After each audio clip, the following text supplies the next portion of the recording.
Everybody,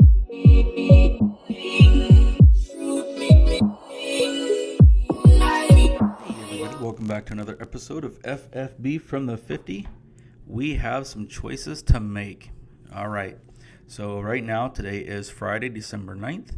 We are heading into week 14. The Thursday night slate is already over, and I've got some decisions to make.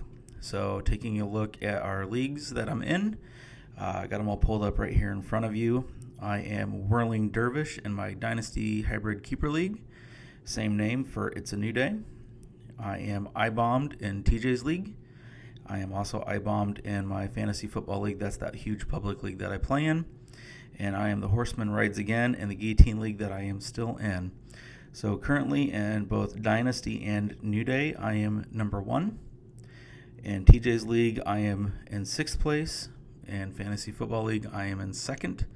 And in the Guillotine league that I am still in, I am number 1 at the moment. But remember, in that league, that doesn't really matter. You could be number 1 and still get knocked out the following week if you put out that week's low score. All right, so let's take a look. In Dynasty Rising, right now I'm going against Golden Domers. I'm number 1. Golden Domers is number 2. Right now I am at 10.1 points after the Thursday night slate. Golden Domers is at 19.4. Right now I'm projected to win 143.69 to his 129.83. Let's go out and make sure we've got the best possible lineup that we can have moving into this week. So right now I've got Jared Goff in as my starting quarterback. That's because I have Justin Fields on bye, and Lamar Jackson is highly questionable for this week's game against Pittsburgh. All right, looking at my wide receivers, Devontae Adams already played last night. Well underperformed by over 10 points against the Rams. Tyreek Hill has a questionable tag, so let's take a look, see what's going on with Tyreek. All right, give me a second here while this loads. So he did not practice on Thursday. Okay. Looks like there's not a whole lot of concern. I will say, for my sake, I'm going to be keeping an eye on this. In this particular league, an injury or an illness to a wide receiver is not going to hurt me as much as it would in other leagues.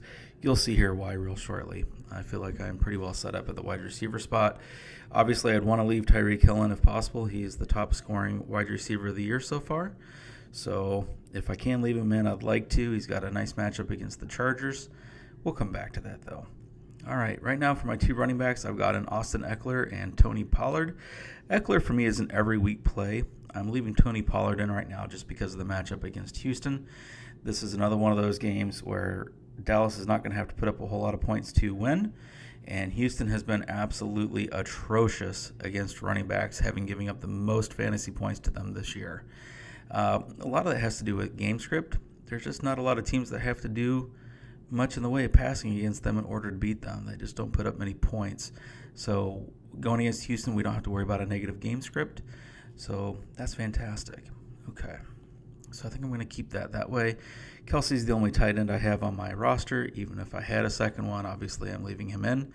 I know his matchup is against Denver, but Kelsey is one of those few players that really is matchup proof. There aren't many. I've always said that there's nobody that's non-benchable. Kelsey might be the exception to the rule. The tight end position is already just so thin to begin with. Moving on to my flex, I went ahead and put Jamar Chase back in. My other options for that same flex spot are Amon-Ra St. Brown, which would be a fantastic person to put in. Ramondre Stevenson, who I'd feel completely comfortable putting in there. Same with A.J. Brown. Same with James Conner. So really for me, it's just who I think is going to put up the most points. I think this is going to be a good game for Jamar Chase. You know, he was able to come back, play last week, did pretty well. This might be the week that he performs very well.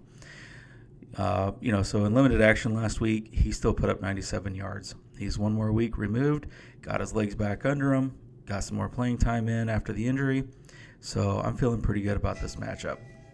Okay. So I'm going to probably leave it as I have it.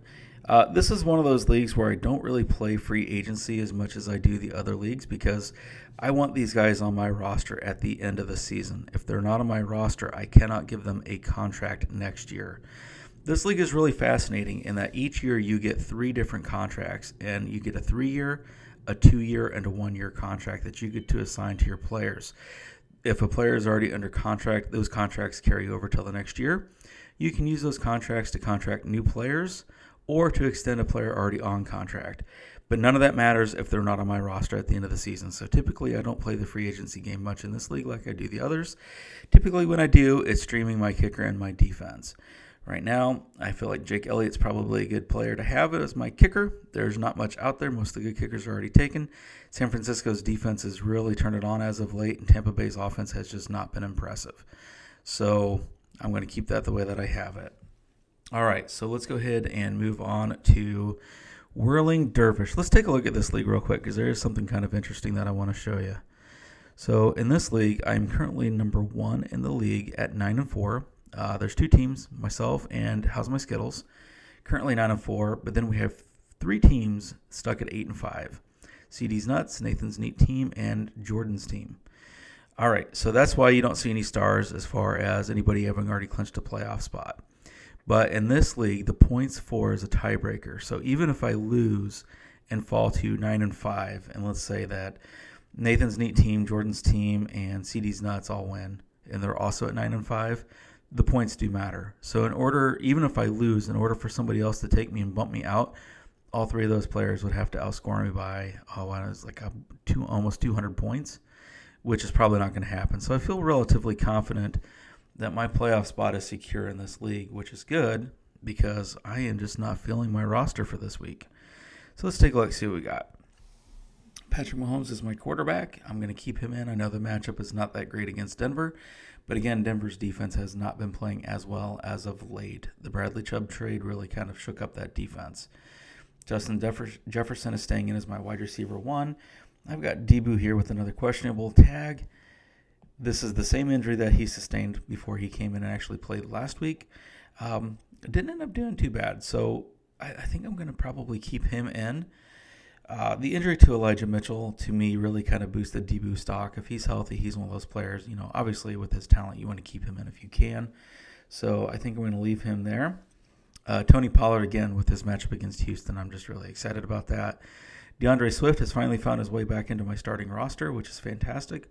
Considering where I drafted him, I actually drafted him to be my RB1. He's barely played on my team this year. But he's in there. TJ Hawkinson's my tight end. But here's where I got some really interesting choices to make. I've got Jamal Williams and Samaje Perine in as my flex spots. I'm not real thrilled about this for a couple different reasons. So Jamal Williams, that one doesn't bother me as much as most. He does tend to get the touchdowns. But when we look at this, last week against Jacksonville, he only scored 9.5 points. And that was basically 35 rush yards and that touchdown. You take that touchdown away, he just really did not perform well. Looking at DeAndre Swift last week, he scored 21.1 points. 62 rush yards, touchdown, was more active in the passing game. So this is one of those where Jamal Williams may be taking a backseat to DeAndre Swift, who is finally healthy. Samaje Perine has played very well for me in Joe Mixon's absence, but Mixon's due back this week from his concussion injury, so that's going to really cut into Samaje's workload. So, Samaje is going to have to come out now that we know that Mixon's going to play, but who do I put in? Out of all of these, I'm actually leaning more towards Zonovan Knight. Zay Jones did not perform as well last week as I had hoped. He had come off a couple games where he had double-digit targets. Unfortunately, last week, that did not happen. Last week, he only had 7 targets, was only able to turn that into 2 catches for 16 yards. Now, we also need to remember Trevor Lawrence sustained that injury to his leg. The play looked terrible, but it sounds like he's still questionable. He was able to return, so we'll see. I'm just not feeling it. I know he's got a really good matchup against Tennessee, who's given up the most points to wide receivers this year, and when you look at the way that they've given up their points, it has typically been the wide receiver 2, with just a few exceptions, that has put up those points rather than the wide receiver 1. Now, Christian Kirk operates as the wide receiver number 1 in that offense, so, that is intriguing, not going to lie. So we'll keep him in mind. Zonovan Knight, he's performed really well. The only thing that scares me is his matchup against Buffalo. I am not real keen on that. But having said that, he has performed really well. Last week he had over 90 yards on the ground. He had over 100 total yards, was active in the passing game, scored 16.8 points. He just looks like a little ball of dynamite anytime he gets the ball. So that's where I'm leaning. I do have Chuba Hubbard, who I just went out and picked up. I want to see what happens with Deontay Foreman. He's not practicing, was limited when he was able to practice, but he did play last week despite that and put up over 100 yards on the ground. Chuba Hubbard actually performed pretty well, putting up 65 yards of his own, but was not active in the pass game. Now, here's what makes this juicy, though. Seattle has given up the second most fantasy points to running backs this season. So I'm going to keep a really close eye on Deontay Foreman, see what the injury reports are coming out. Right now, I'm leading to Zonovan Knight just because of workload. Chuba Hubbard is intriguing. Zay Jones is intriguing. So we'll see where this goes. I got both Aaron Jones and Curtis Samuel on bye, so neither one of those two guys are an option. I got Jason Meyer as my kicker. I'm going to keep him there. And I got New England's defense, who I feel pretty solid against Arizona. So, all right. Let's go ahead and take a look at the Guillotine League. This is one of those leagues where, like I said, every single week, if you are the low scorer for the week, you are out. So you can't afford to be the low scorer. And my back's against the wall. Devontae Adams only scored 10 points. So I'm already 10 points below my pace of where I should be. So right now I got Justin Herbert in as my quarterback, Waddle and Metcalf as my two other wide receivers, ETN, Jeff Wilson as my running backs, Kelsey as my tight end, Lamb and Pollard in my flexes. My other options down here on the bench are Amari Cooper, Zonovan Knight, Isaiah Pacheco, and Deontay Foreman. Now, if the reports on Deontay Foreman come out saying that he is going to play, I'm probably going to end up moving him into the slot over Jeff Wilson. I'm not sure 100% if I'm going to do that or not, but that's kind of what I'm leaning towards. The verdict for me is still out on Amari Cooper. I said last time we talked about this, last week when we set our rosters, I am just not really sure on Deshaun Watson. And last week, despite getting 9 targets, he was only able to turn those into 4 catches for 40 yards. It's not even a 50% completion rate to him. I think it's going to take time for him to develop that chemistry. We'll see. Deshaun Watson did not look that great. Didn't have to, obviously, going against Houston. But I want to see that chemistry develop before I put him back in. There's just too much at stake. Going out here and just taking a look at who's available. Because, again, this league, there's going to be a lot of talent out here. As players get eliminated, their players hit free agency. So let's take a look, see what we have here. All right. Jerry Jeudy is intriguing just simply because it looks like Cortland Sutton is going to be out this week. They are going against Kansas City, so they're going to have to put up the ball. Man, I'm just not feeling it, though. There's a trust issue that I'm having here. So these are the players that are available on free agency. Go down the list. Let me know if any of these players look better than what I've got currently going on my lineup. I'm going to say my opinion is no. But if you feel otherwise, go down in the comment section. Let me know why. All right, let's go back out to my team here. Okay, so right now this is kind of where I'm riding. I think I'm going to keep it at this. Now, there is 2 other leagues that I'm in. This is the league that I go to Ohio for. We're not going to go over this a whole lot.